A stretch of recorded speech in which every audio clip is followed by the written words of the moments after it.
Well, with that, you should also remember that up to this point, he didn't have the full story when he dropped off his diary. He had done that before he headed off to the North Pole.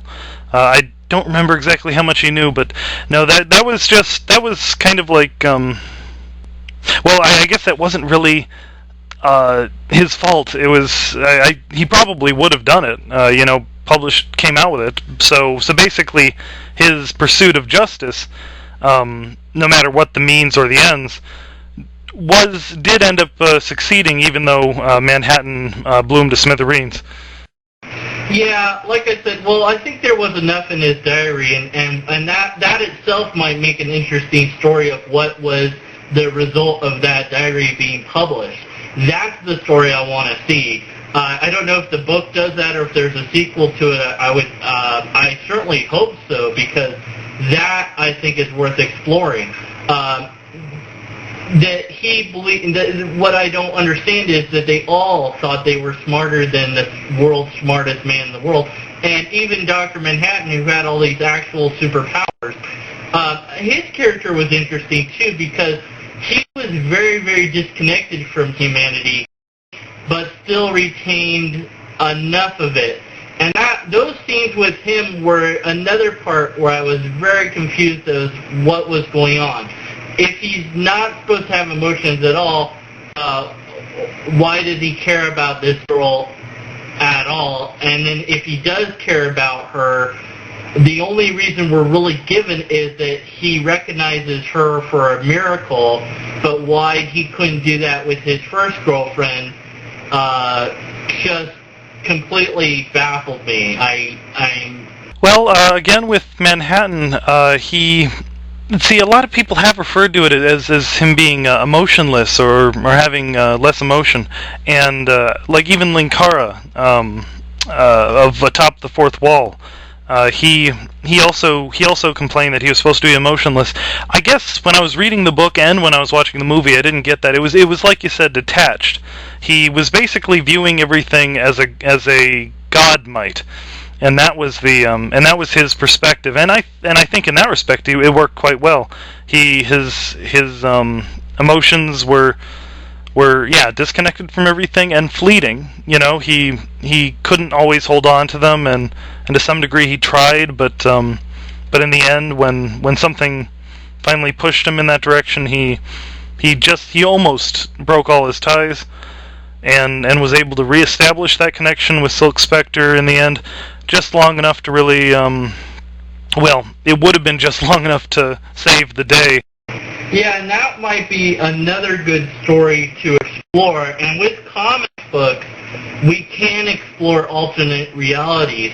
And I think it would have been worth meriting, again, if they had a sequel to it or a spin-off of what might have been. If he had come back to save the day and prevent the explosion, then they would still be right back where they started with facing nuclear holocaust and how the heroes would go about trying to stop that, whether they would succeed or fail. That they were never given the chance to try, I felt was a shame.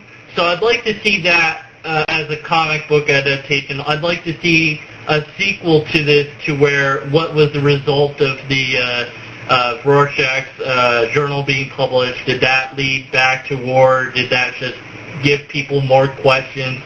Or did anyone even pay attention to it? Did the superheroes have to go and cover that up? What was the result of that? And in fact, that could maybe just be a simple paragraph of, well, the heroes go and try to cover it up, or the super smart man uses his money and influence to make sure that it's never published. Obviously, I think we're supposed to derive that the entire movie is us reading his Rorschach's journal. So almost in a way, this is a movie about Rorschach more than it is about the other superheroes, taking it from that perspective. Well, I guess the whole thing with that is it was really focused on people, as it was focused on the individuals. It wasn't really caring about the politics. That's it. I mean, you even saw their Nixon was almost a caricature. And that was because that was just all background fluff for the movie and for the book. It was just the countdown clock. Of course, it's all serious, but it's about how these people functioned in it. By the way, with your talks of sequels and spin-offs and the like, this is a pretty old comic book by a guy who has been mistreated by the movie industry beyond pretty much anyone else, except for maybe Robert Heinlein or Philip K. Dick. Anyway, Alan Moore. He wrote League of Extraordinary Gentlemen, which got turned into a terrible movie. He wrote Swamp Thing, I think, that got turned into a terrible movie. So he didn't want Watchmen to be made. He doesn't want anything else to be made on his stuff.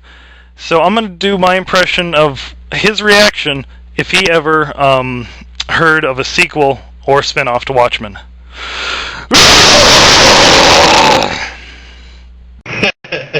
Well, I don't mean a movie sequel. I mean a comic book sequel, because I think there's more story to be told here. I feel he would slit the throat of anyone who got near it, and rightfully so. Well, if he was to do it, then obviously, because I always feel that the writer that started it should be the writer that finishes it, and if it's meant to be a single thing, then that's fine too. Somebody could always do fanfic of it or something stupid, but, Swamp Thing, that's something I didn't read the comic of too much. I did see some of the cartoon, not a lot, and I did I thought the movie was okay for what it was, not so much the sequels. The first movie, really, again, it's kind of like, what more do you have to say about a guy that gets turned into a plant and then, sets about protecting plants from now on out? There's not really much more of a story you can tell. So I don't know how successful that movie was in terms of that, if it was faithfully based on his comic or not. But I don't really know what else they could have done with it.